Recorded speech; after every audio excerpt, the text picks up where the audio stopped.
You're listening to a 3CR podcast. 3CR is an independent community radio station based in Melbourne, Australia. We rely on the financial support of listeners like yourself to keep going. If you'd like to support diverse voices on your radio, go to www.3cr.org.au for more information and to donate online. Stay tuned to hear the rest of your 3CR podcast. Evil minds that plot destruction, sorcerer of death's construction, in the fields of bodies burning, as the war machine keeps turning, death and hatred to mankind, poisoning their brainwashed mind. Welcome to the Anarchist World This Week, broadcast across Australia on the National Community Radio Satellite. Listen to the Anarchist World This Week, Australia's sacred cow slaughterhouse. Listen to analysis of local, national, international events. Listen to analysis you'll never hear anywhere else.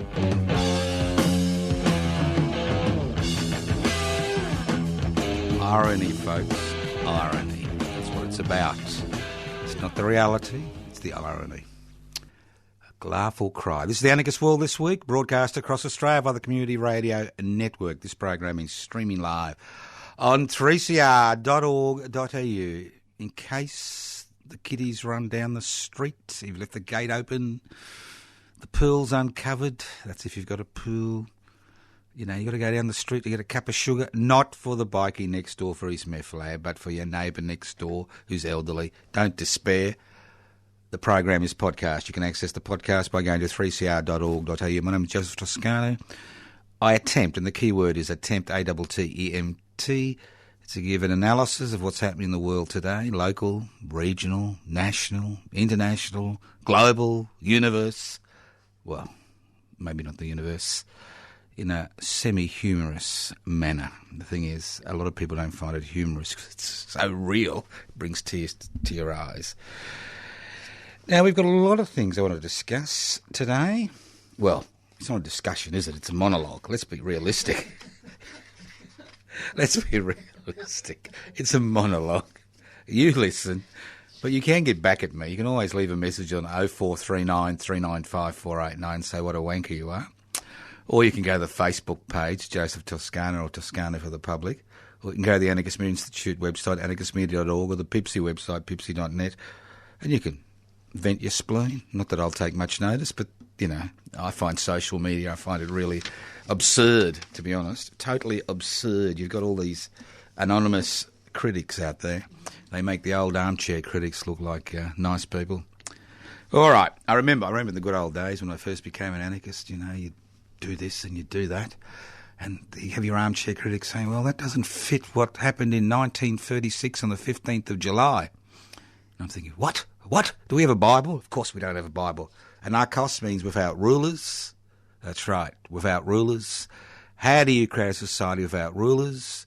You break down power relationships, you decentralise power, you hold wealth in common, share it. Very simple concept. It's inequalities in power and wealth which lead to all the things you see on the planet today. And if you keep that in the back of your mind, when you're watching Chilean protesters, you know, trying to get their pound of flesh, when you're watching the people in Hong Kong trying to get a little bit of personal freedom, when you're watching the people in Sudan oust a 30-year dictator, when you watch the people of Lebanon going out into the streets complaining about how they're being squeezed, that's what it's about. That is the struggle about sharing wealth and sharing power. Because it's inequalities in power and wealth which create most of the negative situations we find ourselves in today. And when you have 8 people have more wealth than 3.5 billion, you know there's a problem somewhere. Look, I don't do movie reviews here, and I normally don't go to movies, but I was dragged along by a person. That's all I'll say, because I don't know why I went. I went to a Disney Warner production. That's right. You know, I can see you all cringy, called Joker. And I was really interested. I was really interested in the film, and I'd recommend it because I think in many ways it's a 21st century morality tale, not just for the Morrison governments, but governments and people in authority around the world. Because normally, we've since the fall of the Berlin Wall, which occurred nearly 30 years ago, we tend to look at things, the media looks at things as, there's the good guys and the bad guys. We're usually the bad guys, and they're the good guys, okay? They put it down the lowest common denominator. And if you were a kid and you read a Batman comic, you'd always think the Joker, he was just evil, inherently evil. He was just born that way. He had an evil DNA implant at birth. But those people who originally made up that character were, living in the 20s and 30s during the Great Depression, I think. Maybe I'm wrong. But in times of conflict. One, I was impressed by the actor who lost so much weight to look like a skeletal figure to give the Joker a little bit of a menace, physical menace. And two, if you think you're going to have a laugh, well, unless you're a proponent and a devotee of the Festival of the Oppressed, that's the rioting, well, I don't think you'll get much of a laugh out of this, because it's a great character study in how people who are excluded from society for a variety of reasons can coalesce into a mass that actually brings about change. Now, this is not pleasant, change. It's about people taking back power. So if you want, a great thing about being in this, seeing this movie was there was nobody in the theatre. There was about 5 of us. It was a huge theatre of about 200 seats, or 300. There's about 5 of us. So I think it's going to fail at the box office, although it's well done, because I don't think people want to listen to the message. But it's brilliantly done. And all those people who are concerned about their face masks in Hong Kong, don't forget in Victoria, you can't wear a face mask on the street either. It's illegal. But they do make good use of face masks. But it's a great analysis of class divisions. It's a great analysis of personal and physical powerlessness. And it's a great analysis about how things can change rapidly. It's a little bit like they say, the old frog in the boiling water syndrome, that it's like a kettle. You just get to that stage where the steam needs to be let off. So go and have a look at it, because it's going to be a failure. It'll be pulled off the big screens the next week or so, going by the number of people there, because everybody thought, just wanted to see the evil villain. There's no evil villain in life, and that's the story.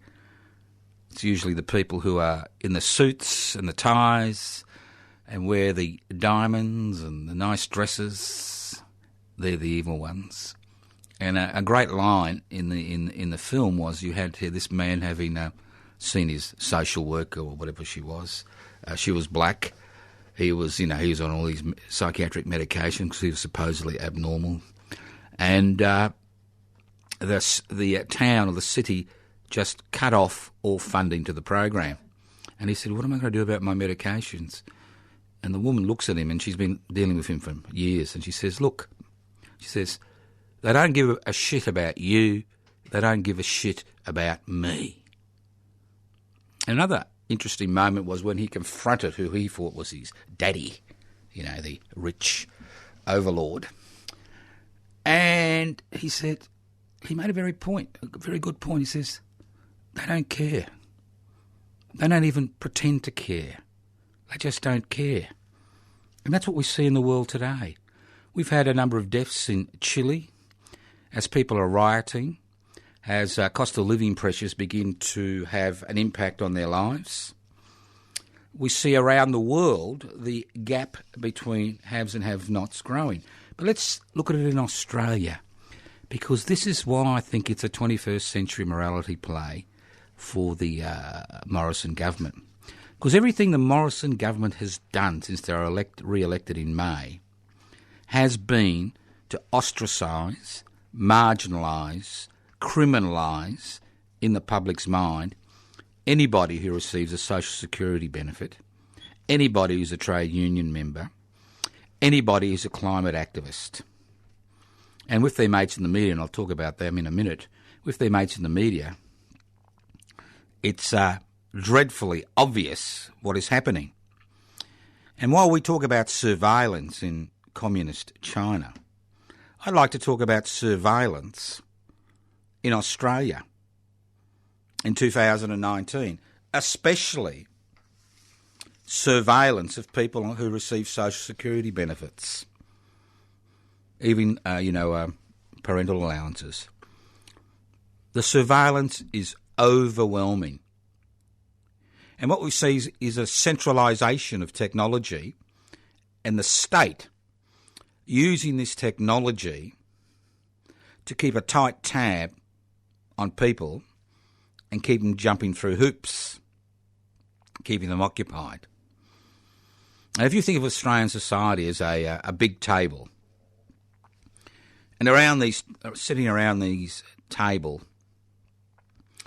is a few dozen people in positions of authority, normally chairpersons of transnational corporations, not government to any degree. And they're dividing the wealth which they've stolen, and that's the key word, stolen. As we stole it from Aboriginal and Torres Strait Islanders, they're stealing it from us now. And I can see many Aboriginal and Torres Strait Islanders saying, well, now you know what it feels like. And down underneath the table is a seething mass of people which is growing by the day. And occasionally, one of these figures, brushes a handful of crumbs off the table into the seething mass to see them fight amongst each other for the crumbs. But at one corner of the table, down at one of the legs, there's you and me. That's right, you and me. And despite the chaos around us, despite the exploited and the oppressed fighting amongst themselves, we are soaring at one of the legs of this table. Soaring, soaring, soaring, soaring. And one day, that four-legged table will become a three-legged table and it'll just collapse. And there'll be power and wealth for all. And that's the role of a radical activist. The role of a radical activist, anarchist, socialist, whatever you like to call yourself, climate activist, is to soar at that leg of that table to make those institutional structures collapse. And that's why, we do this and we do that, and that's our motivation. We want profound, radical, egalitarian, institutional, social, cultural change in this society. Think about it. Think about yourself as one of these little people down at the bottom of the table, little saw in hand, little axe, little knife, chipping away at that leg of the table while they're consumed with the problem of how they're going to divide their ill-gotten wealth. Think about it. And if you say there's no class war in Australia, we have had class war since time immemorial, and it's been sharpened and refined over the last 40 years. It's not the class war of the exploited, the marginalised, the ostracised, those that have no reserves, financial reserves, if they find themselves in a situation like they found themselves last Thursday in Commonwealth banks around this country when a pay didn't come in. They couldn't pay their bills. Couldn't pay their bills because they had no reserves. They were waiting on that pay. And an increasing number of Australians have less than $100 reserve. Almost 40% of Australians have less than $300 in the bank.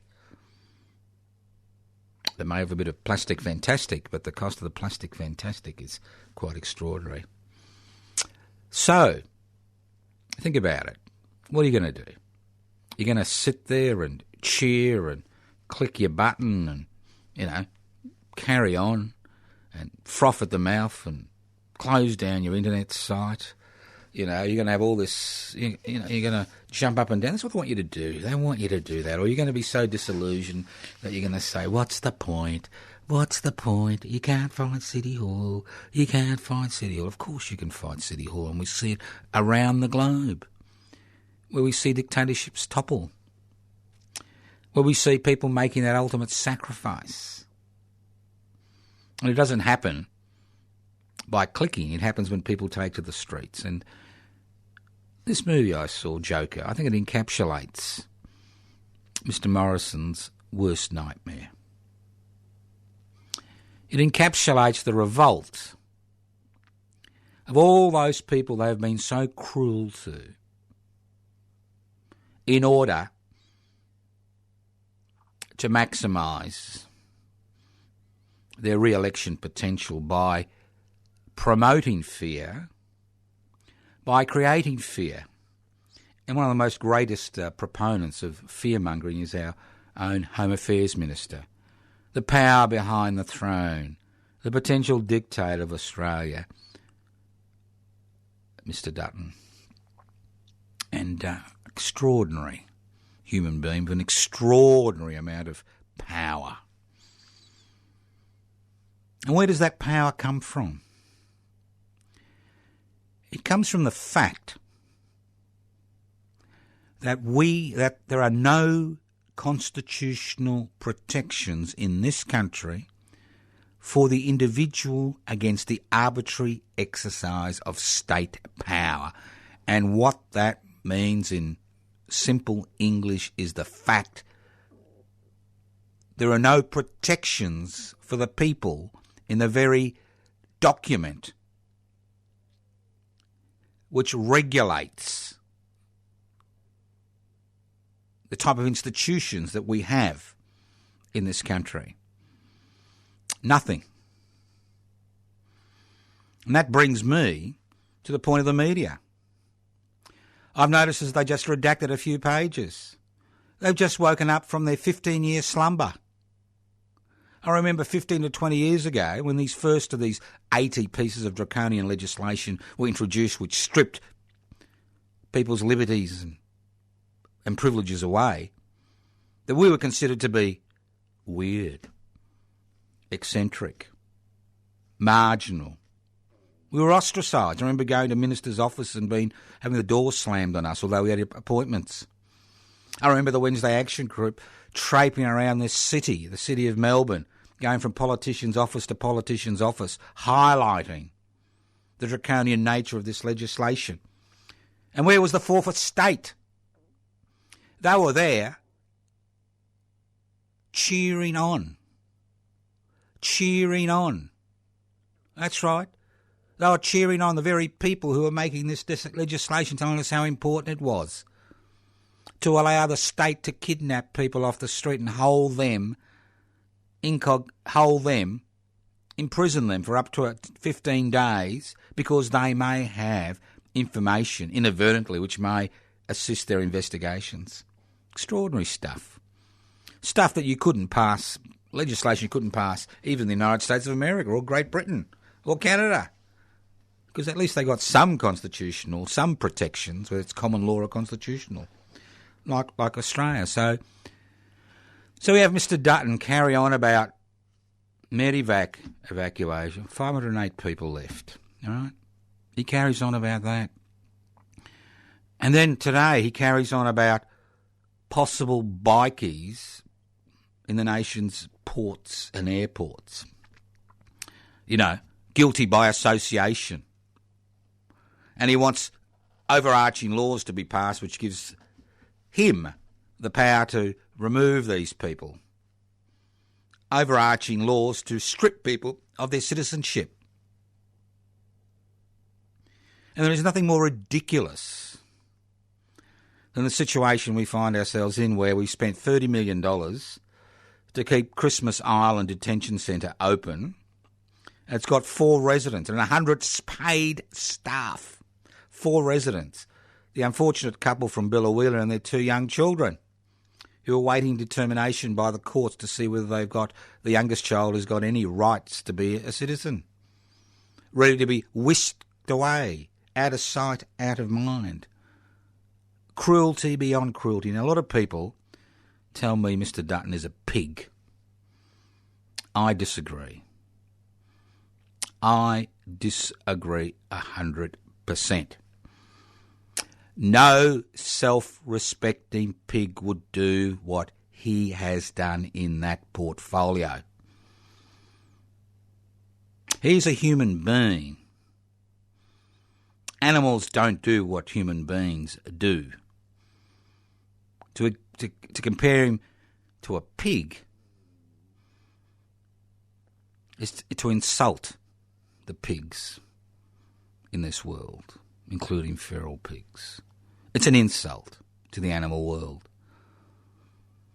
This is what we see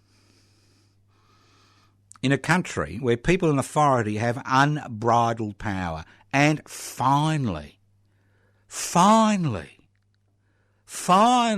the Fourth Estate has woken up to the fact that they're also in the firing line. That the state at the federal and state level is happy to use legislation to curtail their ability to investigate issues. Now look at every royal commission that's been held in this country in the last few decades. Every public hearing that's been held, have they been initiated by governments? No. Was the Royal Commission into Institutional and Religious Child Sex Abuse initiated by government? No. Was the Royal Commission into Aged Care initiated by government? No. Was the Royal Commission into Disability Service initiated by government? No. Was the Royal Commission into the detention of minors in Northern Territory initiated by government? No. Was the Royal Commission into the banking and financial sector initiated by government? No. They were forced to, screaming and kicking, to hold these investigations and then to bury the results to keep their corporate mates happy. Now, I could speak for the next half hour and bore you senseless with the inequalities and horrors of living in the world today. You know the facts, you know the figures. I don't have to tell you the facts and figures. I mean, sometimes things are so ludicrous, like the Christmas Island fiasco and the Medivac legislation, it's just impossible to think about. But the important thing is, what are you going to do? What are you going to do, Charlie? What are you going to do, Louise? What are you going to do, John? What are you going to do, Abdul? What are you going to do? Are you going to write letters to the paper? Are you going to ring up a talkback show thinking you've done your duty? Or are you going to take that next step and get involved in actions to highlight what's happening, whether it's climate change, whether it's inequality, whether it's public housing? Because real power doesn't lie in a democratic society, doesn't lie in the boardrooms of national and transnational corporations. It doesn't lie in the hands of the government of the day. It doesn't lie in the hands of the state. It doesn't lie in the hands of the bureaucracy. It lies directly in the hands of a well-informed population. And when you have a fourth estate, which is part and parcel of the problem in this country, you do not have a well-informed population. I mean, fear is real. Now, a lot of people tend to poo-hoo people's fear in this country. But that sense of dread, that sense of fear that something horrible is going to happen to you and your family is real. Because not only is it manufactured by those in authority, it is highlighted by the fourth estate. It is its bread and butter. It is the way they sell advertising. So no wonder, 15 years later, I think to myself, where was the fourth estate when this assault on our rights began. Where was the fourth estate? And today, are they only interested in their own little patch? Their own little patch? Their own ability to, create a story? Or are they actually interested in the welfare of the community as a whole?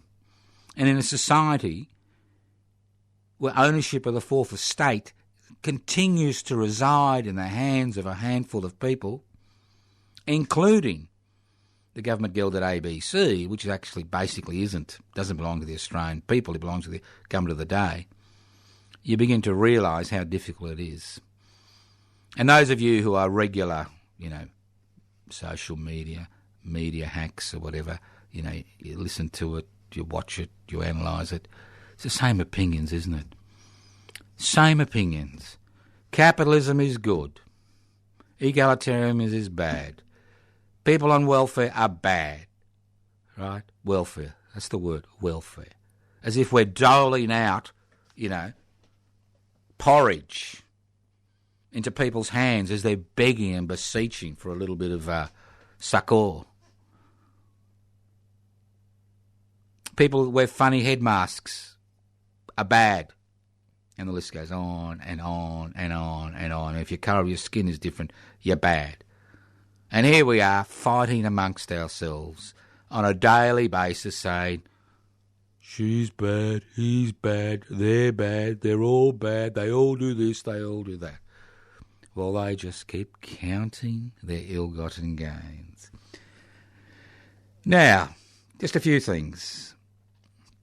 Now, I'd like to thank George Alexandru for organising a public forum, a Melbourne public forum based in the eastern suburbs, a radical wasteland in many regards.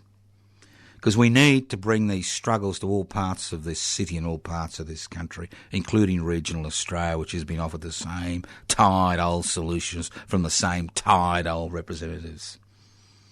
So think global, act local. Public forum, 12 p.m. to 4 p.m, Saturday the 2nd of November. 3 entry. That's right, won't cost you a cent. You just got to get there. And it's not far from the Box Hill railway station and not far from the tram.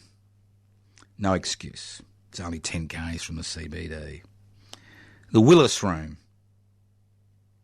Whitehorse Civic Centre. That's right, George spared no expense in getting the best room in the eastern suburbs to hold this Think Global, Act Local forum at 379 to 397 Whitehorse Road, Nunawading. Willis Room, Whitehorse Civic Centre, 379 to 397 Whitehorse Road, Nunawading. MC? Kelly Whitworth. You don't know who Kelly is? Well, you'll find out on the day. Acknowledgement to Country, introduction by George Alexandru, and the speakers. Jessica Harrison, Unemployed Workers Union. Robbie Thorpe, Aboriginal activist. Lunch from 1 to 2 p.m. After lunch, Jack Verdens, Friends of Public Housing. Yours truly, Dr. Joseph Toscano, Public Interest Before Corporate Interests. Panel discussion, question and answer. This is a chance for like-minded people and people who are interested in change to come together. Come together. The agenda is very simple, is to actually get people involved in things that are happening around this country that can make small, can make significant, can make profound changes. But no change occurs unless we initiate it. It's very simple. We are the people we've been waiting for. Keep that in your head. You, the listener. We are the people we've been waiting for. That's right. We are the people we've been waiting for. Not your political representatives, not the chairman of the board, not some philanthropic foundation. Not some, group down the road, not your square dancing group. We are the people we've been waiting for. We are the catalyst for change. And as we're seeing around the world, that change can occur suddenly, radically, and change the relations of the community. You may not win at first, and most likely you won't. But you'll be treated with a little bit of respect. And people will be forced to address your concerns. And that's what it's about. It's about those in authority listening, forcing them to listen, not to go through exercises where you just tick the box. Tick the box. I've done this. Tick the box. I've done that. Tick the box. We've got this tick the box mentality. You know, we've got our little program. We've got our mission statement. We've ticked the boxes. It's all good, but nothing ever changes. You listen to The Anarchist World this week, broadcast across Australia via the Community Radio Network. This program is streaming live on 3cr.org.au. That's 3cr.org.au. My name's Josh Toscano. I'm hosting today's program.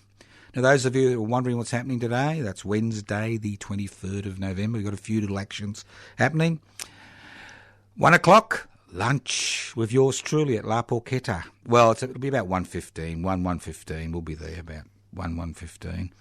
La Porchetta, lunch. Buy your own lunch. Discuss the world's events with like-minded people. And next week, we'll be back in Frankston at All You Can Eat in the Nepean Highway. Have a look at the Facebook page for details. Joseph Toscano or Toscano for the Public. Or go to the Public Interest Before Corporate Interest website, pibci.net. Get the details. Come and join us. Seek out like-minded people. Stop complaining. Stop being a carping, cringing consumer. Those in authority love carping, cringing consumers because it's all about them. But they hate people like you and me who are down there at the bottom of the table sawing that little leg off despite the carnage around us. You listen to The Anarchist World this week, broadcast across Australia via the Community Radio Network. You can send nice messages. The keyword is nice to 0439 395 489. If you want to send evil messages, go ahead. I don't care. You can, you can write to us at Post Office Box 20, Parkville 3052. Post Office Box 20, Parkville 3052. You can join Public Interest Before Corporate Interest. We need 550 members on the federal electoral roll in order. That's right. In order to register as a federal political party. And I hear you say, oh no, not another federal political party. Well, look at the Swiss elections. Look at the elections in Canada. Now is the time to use that dissatisfaction which is crossing all sections of society to create a new vision, to create a new program. Now is that time. So you've been thinking about joining Public Interest Before Corporate Interest but haven't got round to it. Download the application form, pipsi.net, pipsi.net. Or, well, what else can you do? Come to the forum. Saturday the 2nd of November, 12 p.m. to 4 p.m. All the details are up on all the websites. And download the poster. Very colourful. Public forum, think global, act local. Not very original, but so important in a globalised world. Where those with authority continue to exercise power in the most grotesque ways. That's right, and the key word is grotesque. Now, what else is happening? Oh, yeah, tonight, don't forget, 5:30 to 6:30 p.m. It's been pretty slim on the line down there at Parliament House. Come and join us for the vigil. Public housing, everybody's business. Occasionally we get a politician coming down to have a chat. A lot of people interested in the concept, but we need more people down there to assist us. 5:30 to 6:30 p.m. 23rd, 30th. Again, if you want to find out what Public Interest Before Corporate Interest or the Unexperienced Institute is doing, go to the websites. You'll find out. As I said before, you can sit there and do nothing, or you can do something. Doesn't matter how old or how young you are, as the young people showed us a few weeks ago. You can do something. And that's the key. See, motivation is a very interesting concept. And what all societies like is a non-engaged population. They like a population which is engaged in non-political things like a bit of music, literature, food's the big thing today, coffee, cars, pets. If only I was a cat and I had a cat video, to get 1 million hits. Oh, that reminds me. You can always go to Public Interest Before Corporate Interest, our YouTube channel, Public Interest Before Corporate Interest, and you'll see me. Yours truly talk about another issue for another week. So come along, spread it, join it, be part of it. All right. My apologies to pigs once again. Oh, look, I've told my friends they're disgusting. Disgusting. You can't compare Mr. Dutton, the Home Affairs Minister, to a pig. No pig would be guilty of the behaviour that he is guilty of. Oh, that reminds me. I'm excited.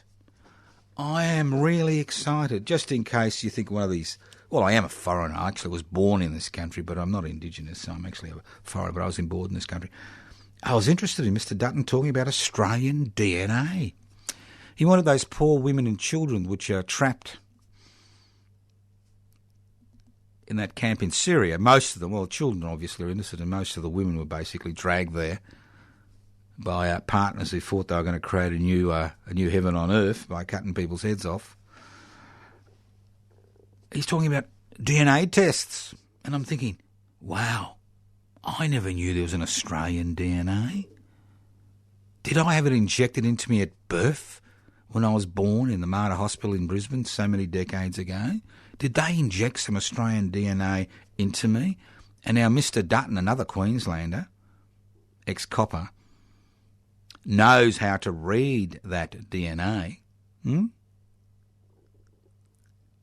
Knows how to read that DNA.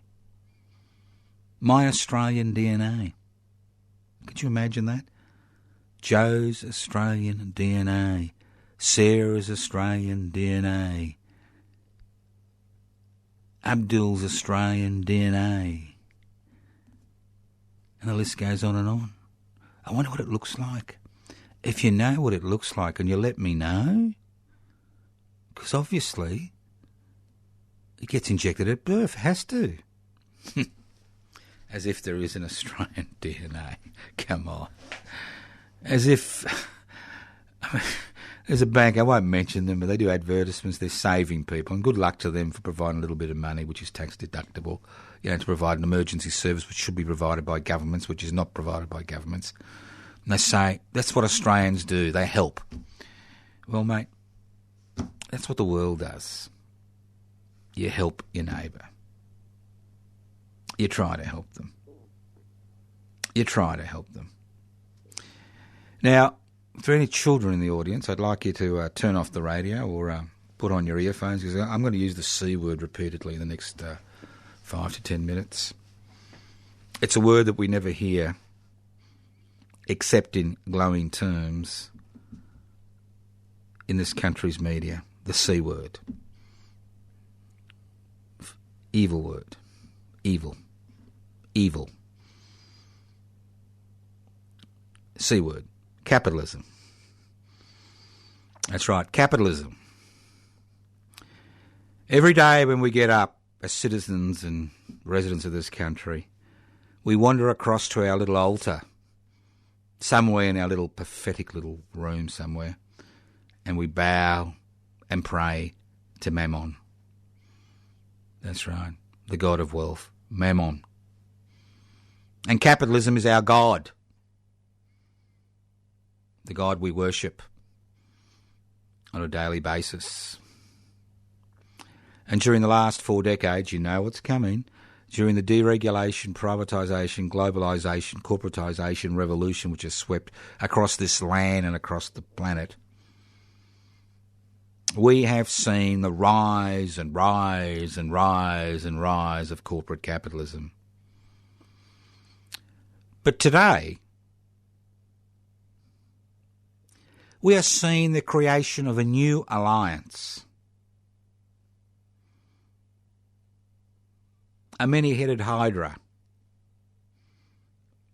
We are seeing the fusion of corporate capitalism with the centralised state.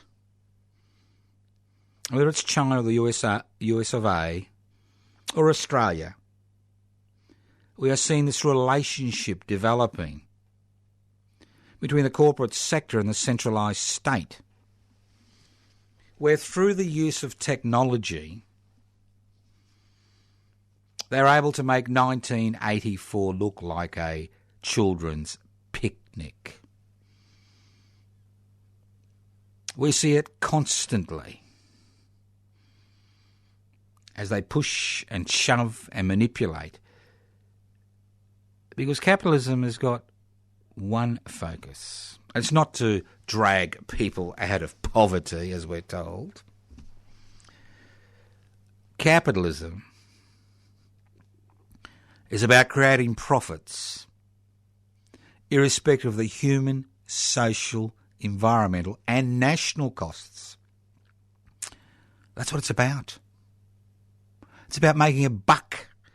And I'll bring West Papua into this. Now, you may have been shocked by the lack of interest by the Australian government and opposition in what was happening in West Papua. And you may have been shocked when the very man who was responsible for the atrocities that occurred in East Timor, General Wiranto, who was indicted in 2008 for crimes against humanity for his security role in East Timor, you'd be shocked to find out that he has now been appointed the Minister for Law and Order in West Papua. So the West Papuan authorities have learned nothing. Nothing. And the rape of West Papua is about money. West Papua is basically an extension of the Indonesian military, of their top generals, who basically own the place lock, stock and barrel. And the great thing about West Papua is, to date, we haven't seen the great deforestation programs that have occurred in Papua New Guinea and the rest of the Pacific. And we haven't seen the destruction of the fishing grounds around West Papua. And at Freeport, the United States mining company there is sitting on a mountain of gold, and the list goes on and on. So it's about money. As we saw in Indonesian recent elections, elections mean nothing in Indonesia. Power is shared, patronage is shared by 5 ruling families in the Indonesian archipelago. 5 ruling families who reappoint each other on a regular basis in order to share the profits. And we look at capitalism in Australia. We're told it's what's dragged us out of poverty. It's what allows us to have 2 washing machines, a dishwasher, solar panels, a mobile phone, an iPad, a television set, and the list goes on and on and on and on and on and on and on. It's all about capitalism. So why do people find themselves in increasingly difficult economic circumstances? A friend of mine who lives in one room, received his electricity bill for winter. $686, discount $512. One room.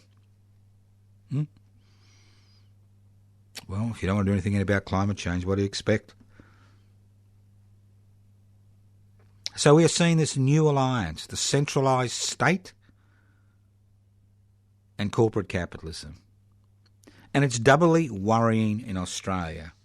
And that's what the media is, waving their arms in the air about. Not the fact that, it strips away our liberties because it may eat away at their profitability. Because this alliance between the centralised state and the corporate capitalism is exceptionally important in Australia, as the divisions between government, the ministry, and corporate capitalism disappear. We see each looking after the interests of the other. And in Australia, as I keep saying, is doubly important because we have no constitutional protections for the individual. We have no constitutional protections against the arbitrary exercise of state power against the individual. And if you're a whistleblower legislation or not, your career is finished. Look at Julian Assange. Look at the other whistleblowers which the federal police is now hounding on behalf of the federal government. And Morrison, our beloved Prime Minister, Happy Clapper Morrison, gets up and he says, nobody is above the law. The law? The law? The law? Legislation which goes through Parliament, that is the law. Legislation which will prevent people being evacuated from Manus Island and Nauru from major medical issues, that is the law. Legislations which imprisons people for no apparent reason, that is the law. Legislation which criminalises whistleblowers whose bravery has forced governments to hold inquiries to expose to a significant degree what is happening in this country at all levels, that is the law. What is the law if the individual is not protected from the arbitrary exercise of state power? It is an instrument of oppression. And if the law is not strong enough to oppress people, because people like in Chile are willing to stand up irrespective of the law,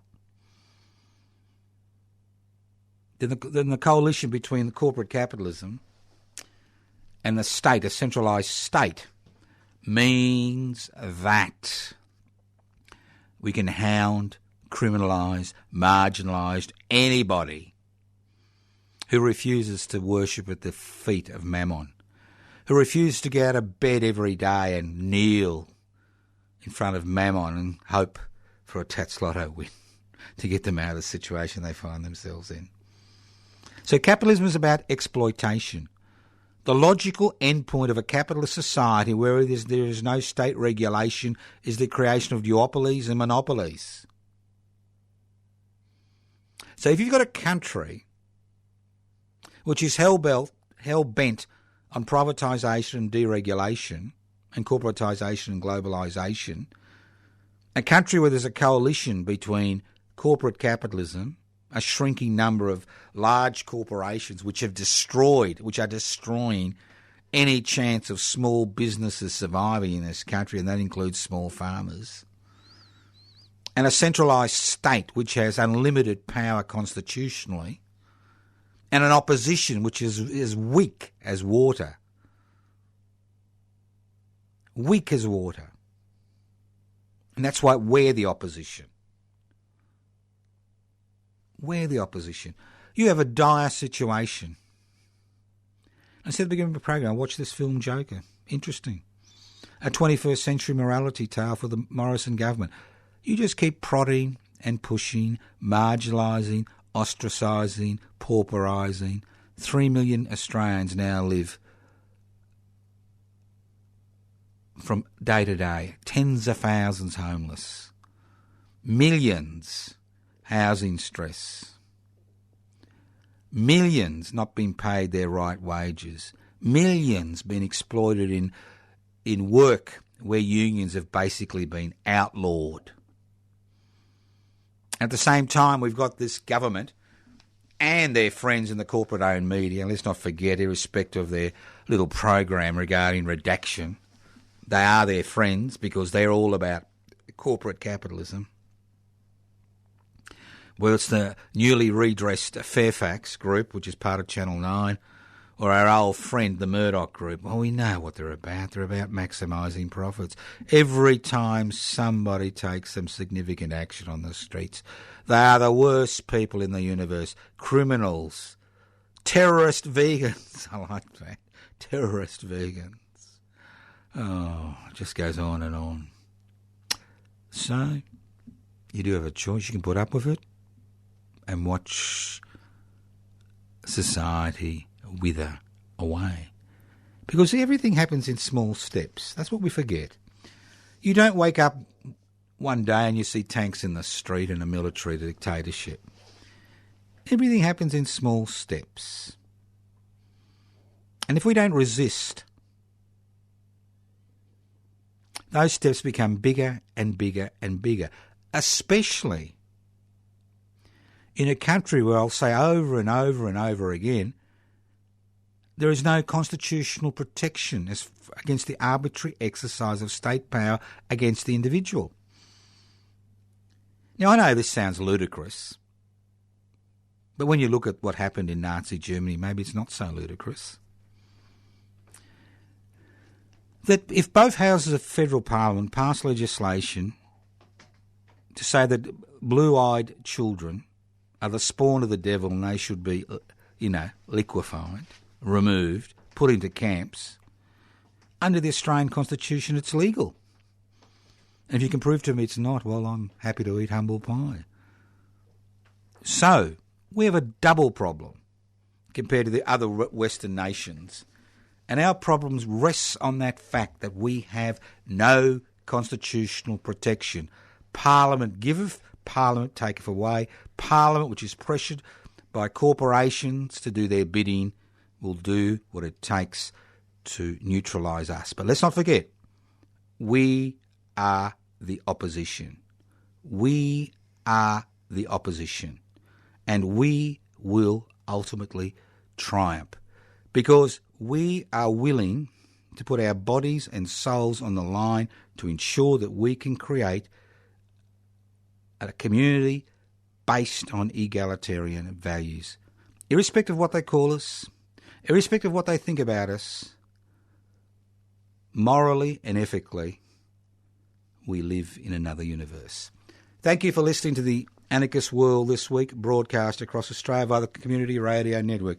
Don't forget the great Think Global, Act Local Public Forum, 3 entry, Saturday the 2nd of November, midday to 4 p.m. We've got the incomparable Kelly Whitworth as Mistress of Ceremonies, George Alexandru, introduction. Yours truly, one of the speakers on the day, Jessica Harrison, Unemployed Workers Union, Australian Unemployed Workers Union, Jack Verdens, Friends of Public Housing, Robbie Thorpe, Aboriginal activist, and the list goes on and on. So, our foray into the eastern suburbs at the White Horse Civic Centre, Willis Room, W-I-L-L-I-S.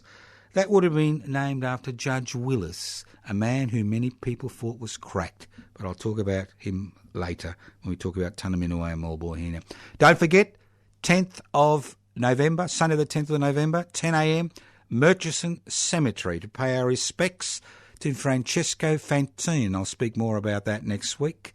Francesco Fantine, anarchist, anti-militarist, anti-fascist, anti-authoritarian, who paid the ultimate price for speaking the truth.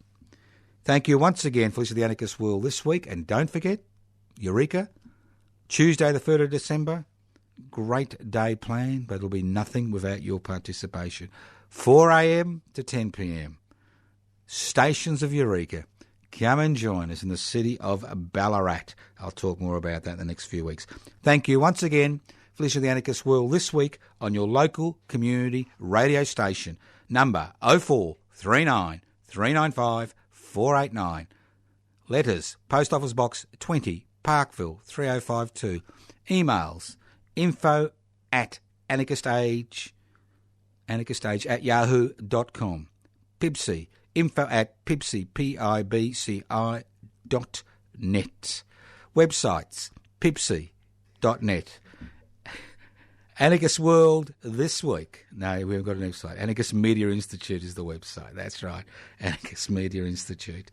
You can, Facebook page, Toscana for the Public, Joseph Toscana. And don't forget the weekly presentations on YouTube, Public Interests Before Corporate Interests. Thank you once again for listening to the Anarchist World this week on your local community radio station. Listen in next week. And if you want songs, go and listen to some easy music. Don't listen to the Anarchist World this week. We can't be bothered with it. Evil minds that plot destruction, sorcerer of death's construction. An analysis you'll never hear anywhere else. Anarchist World this week. Australia's sacred cow slaughterhouse. 10 a.m. every Wednesday. Listen to the Anarchist World this week for an up-to-date analysis of local, national and international events. Poisoning their brainwashed minds. Oh, Lord, yeah.